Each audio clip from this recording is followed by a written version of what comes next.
Hello दोस्तों, आज हम जो है एग्रोनॉमी पर बात करेंगे। पहले आप जानेंगे कि एग्रोनॉमी होता क्या है। एग्रोनॉमी जो है हमारा एक कृषि विज्ञान की शाखा है, जो एक हमारी बहुत महत्वपूर्ण शाखा है।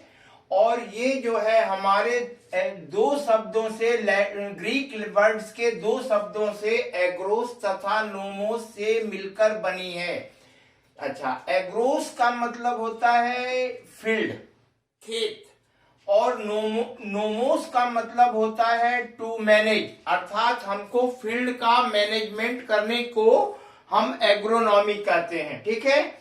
Agronomy treats the principle and the practice of the crop, soil and the water management. आप ये समझ लीजिए कि हमारे जो है फसलों के लिए या खेत में जो है हमारे पास जो है क्रॉप का, मिट्टी का और आपका मिट्टी पानी का मैनेजमेंट करने की प्रक्रिया होती है। इसमें हम एग्रोनॉमी के अंतर्गत ऐसा मैनेजमेंट करते हैं कि जिससे हमको आर्थिक लाभ हो और व्यावसायिक तौर पे हम अच्छे सबल हो सकें। ठीक है। अच्छा, अब हमारा जो एग्रोनॉमी होता है ये कितने सिद्धांत पर काम करती है। कोई भी कार्य करने से पहले हमारे जो है एग्रोनॉमी, प्रिंसिपल ऑफ एग्रोनॉमी पर हम आपको चर्चा करेंगे। आज हमारा जो है प्रिंसिपल ऑफ एग्रोनॉमी और उसके ऑब्जेक्टिव तथा इंपॉर्टेंस पर ही हम आपसे बात करेंगे। ठीक है। तो अब पहले चलते हैं क्रॉपिंग सिस्टम। क्रॉपिंग सिस्टम का मतलब होता है कि हम अपने खेत में कौन सा क्रॉपिंग सिस्टम अपनाएं। हमारे जलवायु के अनुसार, हमारे क्षेत्र के अनुसार कौन सा क्रॉपिंग सिस्टम अपनाया जाएगा। जैसे एक होता है मोनोक्रॉपिंग। मोनोक्रॉपिंग का मतलब कि हम पूरे साल भर में केवल एक फसल उगाते हैं। ठीक है। अच्छा, दूसरा आता है डाई क्रॉपिंग। तो इसमें हम जो है दो फसली क्षेत्र उठाते हैं। एक खरीफ में हो गया खरीफ में हो गया पैडी, और रबी में हम कोई भी रबी की क्रॉप ले सकते हैं।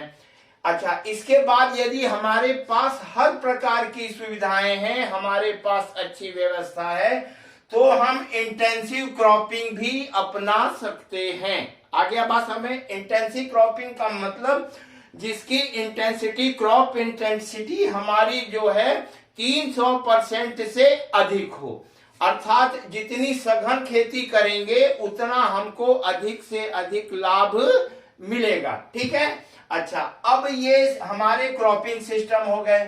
अब आता है हमारा दूसरा पॉइंट, टिलेज। टिलेज क्या करते हैं? टिलेज जो है भूमि को बीज बोने से पहले जो तैयारी की जाती है हमारे खेत की, उसको कहते हैं प्राइमरी टिलेज। मतलब कि जैसे पहली जुताई हमने मिट्टी पलटने वाले हल से कर दी, तथा जो हमने 2-3 जुताई और जो हमने की है कि हमारा सीड बेड या हमारा खेत जो है एकदम तैयार हो जाए। ठीक है। इसको कहेंगे हम प्राइमरी टिलेज। ठीक। प्राइमरी टिलेज का मतलब है कि हमको जो भी फसल बोनी है उसकी सीड बेड को हम पूर्ण रूप से तैयार कर लें। ठीक है। अच्छा, अब आ जाता है सेकेंडरी टिलेज। सेकेंडरी टिलेज में आप ये समझ लीजिए कि बीज बोने से लेके हार्वेस्टिंग तक जो हम एग्रीकल्चर प्रैक्टिसेस करते हैं वो हमारे सेकेंडरी टिलेज में आती है। ठीक। अब मेरी समझ से तो आप लोग ये समझ गए होंगे कि टिलेज क्या होता है। ठीक है। अच्छा, अब आ जाता है हमारा तीसरा पॉइंट है वाटर मैनेजमेंट। और वाटर मैनेजमेंट का मतलब है कि हमारे पास पानी की कितनी उपलब्धता है और हमारे फसल की वाटर रिक्वायरमेंट क्या है, अर्थात उसकी जल मांग क्या है। इसके आवश्यकता के अनुसार जो है हम जो है पानी का मैनेजमेंट करते हैं। सपोज के लीजिए कि हमारे पास पानी की कमी है, तो हम जो है स्प्रिंकलर द्वारा भी, स्प्रिंकलर मेथड से इरिगेशन करते हैं, ड्रिप मेथड से इरिगेशन करते हैं। और जो है रेन गार्ड से भी हम लोग जो है आपका सिंचाई की व्यवस्था करते हैं, और नहीं तो हम जो है सरफेस मेथड से खेत में हम पानी को करके चेक बेसिन बनाकर हम जो है खेत में पानी की व्यवस्था करते हैं। ठीक है, और इसमें हमको सबसे पहले देखना पड़ता है कि हमारी वाटर रिक्वायरमेंट क्या है और हमारी फसल की कौन कौन सी क्रिटिकल स्टेज है जिसमें पानी की हमको सर्वाधिक अवस्था है। यदि हम क्रिटिकल स्टेज का ध्यान रखकर पानी का मैनेजमेंट करेंगे तो हमारी फसल कम पानी में अधिक से अधिक उत्पादन देगी। ठीक है, अब आ जाइए वीड मैनेजमेंट। वीड मैनेजमेंट इसको कहते हैं खरपतवार। वीड्स कहते हैं कुछ जो है बीज जो है एकदम हमारी फसलों के तरह होते हैं, इसे मिमिक्री वीड्स कहते हैं। जैसे गेहूं में हमारा गेहूंसा होता है जिसे फेलिस माइनर कहते हैं, गेहूं का मामा कहते हैं। अच्छा, इसको हमने पहचानने के बाद हमारे पास वीड्स जो हैं दो तरह के होते हैं, एक तो नैरो लीफ पतली सकरी पत्ती वाली और तथा दूसरा जो है चौड़ी पत्ती वाली। ठीक है, तो वीड मैनेजमेंट करने के लिए हमको सबसे पहले वीड को पहचानना अति आवश्यक है। वीड मैनेजमेंट में हमको जो है किस अवस्था में, जैसे सपोज कर लीजिए हमको जो है गेहूं में वीड मैनेजमेंट करना है और हमारे खेत में मतलब फेलिस माइनर तथा बथुआ लगा हुआ है। ठीक है, अच्छा, अब हमारे सामने समस्या है कि कैसे करें। और वीड मैनेजमेंट के लिए हमारे पास जो दवाएं उपलब्ध होती हैं, अब हमको ये देखना है कि वीड मैनेजमेंट के लिए हमारे पास कौन कौन सी दवाएं उपलब्ध हैं, हमारे क्षेत्र में या हमारे कृषि निवेश केंद्र पर कौन कौन सी दवाएं हैं।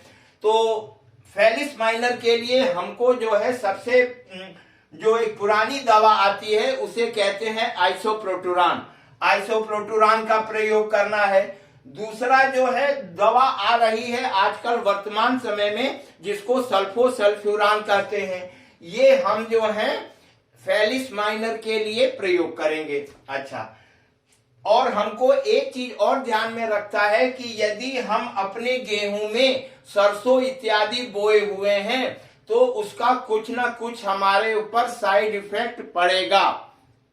ठीक है, अच्छा, अब हम आते हैं चौड़ी पत्ती पर। अच्छा, ये जो है वीड मैनेजमेंट के लिए सबसे महत्वपूर्ण बात है कि हमारे खेत में नमी की मात्रा पर्याप्त होनी चाहिए। जैसे हम गेहूं में पहली सिंचाई करते हैं 21 दिन बाद, ठीक है, क्योंकि 21 दिन बाद हमारी जो है CRI स्टेज आती है और उसके बाद जब पानी हमारा पैर धंसने लगे, अर्थात हम इस लायक हमारा खेत हो जाए कि हम उसमें चल सकते हैं, तब हम जो है आपका आइसोप्रोटुरान या सल्फोसल्फ्यूरान का घोल का इस्तेमाल करेंगे। ठीक है, आइसोप्रोटुरान को हम जो है बालू के साथ अथवा यूरिया के साथ भी करते हैं, लेकिन ये वैज्ञानिक विधि सम्मत नहीं है। इसके लिए हमको जो है पहले मास्टर सॉल्यूशन बनाना पड़ेगा और उस खेत में मान लीजिए हमारा 1 हेक्टेयर खेत है और 1 हेक्टेयर में हमको जो हमारे पास मशीन है, जो हमारे पास दवा छिड़कने की मशीन है, उसमें सबसे पहले फ्लैट फनल नोजल होना चाहिए, क्योंकि यदि फ्लैट फनल नोजल जो होते हैं ये एक तरह से इनके जो कण होते हैं, जो स्प्रेयर से हमारी दवाएं निकलती हैं वो एक तरह की होती हैं। और इसको जो है एक चीज का और ध्यान रखना है कि रिपीटिशन नहीं होना चाहिए। अच्छा, अब आ जाती है हमारे पास दूसरी दवा सल्फोसल्फ्यूरान। ये हमारे लिए 1 एकड़ का पूरा जो है सैंपल बना रहता है, कितना पानी लगे उतने अपना एक छोटा सा आपको जो है मेजरमेंट बना लेना है, मग बना लेना है, गिलास बना लेना है। सपोज कर लीजिए कि हमारा 20 टंकी में हमारा खेत हो जाएगा, तो हम इस पर्टिकुलर डोज को 20 लीटर पानी में घोल देंगे और उसको जो है एक एक गिलास या मग जो भी हमारा मेजरमेंट है वो हम एक टंकी में डाल देंगे। इससे हमारा सॉल्यूशन समान रूप से फैलेगा। ठीक है। अच्छा, दूसरी आ जाती है चौड़ी पत्ती की बात।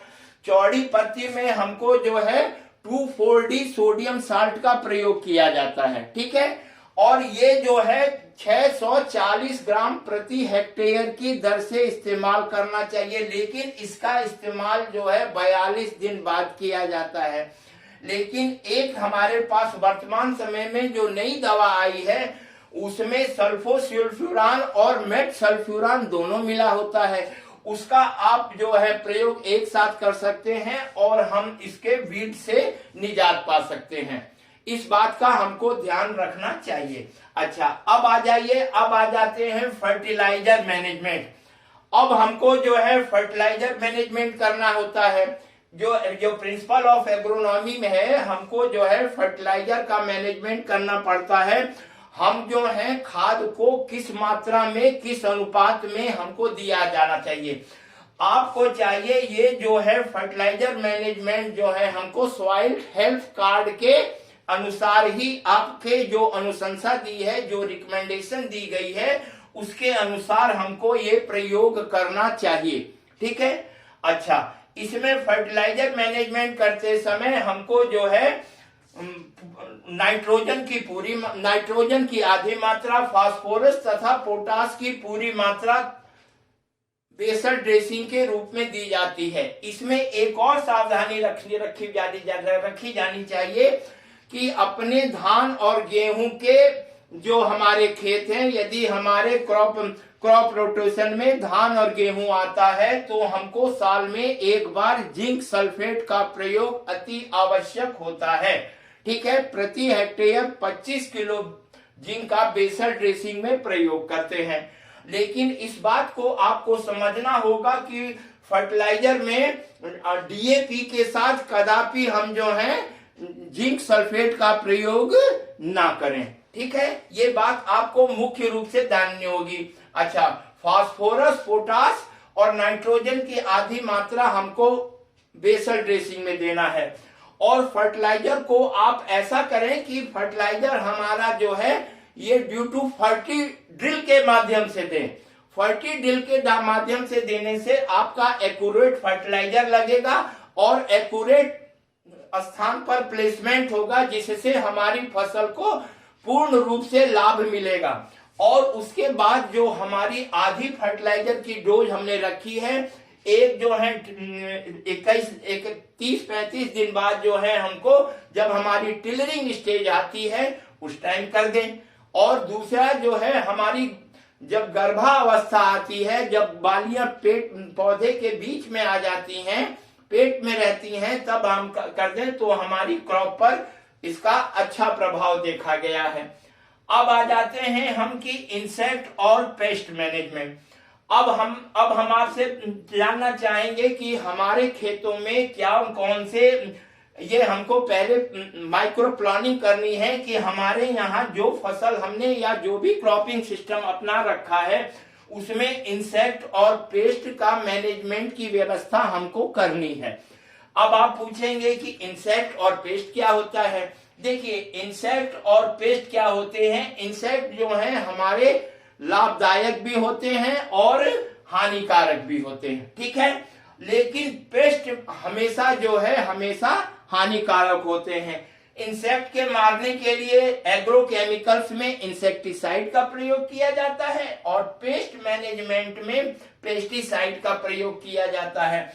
पेस्ट का मतलब कीड़े के साथ साथ जो भी हमारी कृषि फसलों को नुकसान पहुंचाने वाले होते हैं वो सभी पेस्ट की श्रेणी के अंतर्गत आते हैं।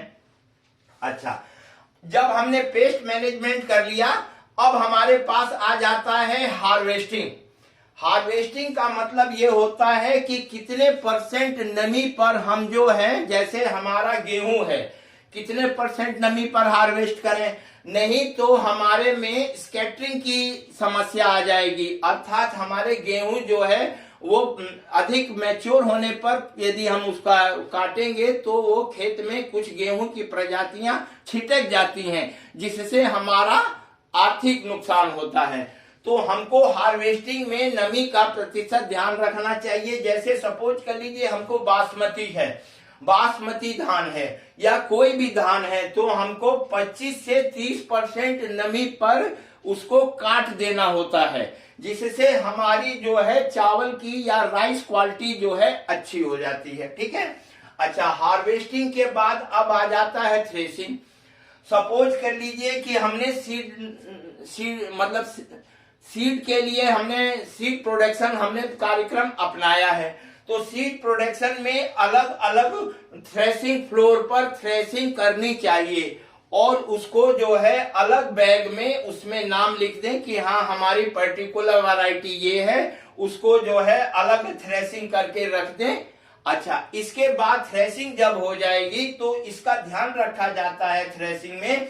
खाने के अनाज के लिए तो कोई बात नहीं है कि आपस में यदि हमारा कई प्रकार की प्रजातियां मिल जाएं तो उसमें हमारे ऊपर कोई प्रभाव नहीं पड़ेगा, लेकिन जो है इसकी प्योरिटी पर जो है हमको सीड प्रोडक्शन कर रहे हैं तो इसके लिए हमारे पास जो है पर्टिकुलर इस बात का ध्यान रखना चाहिए कि जो पर्टिकुलर वैरायटी है फिजिकली एंड जेनेटिकली रूप से वो शुद्ध हो।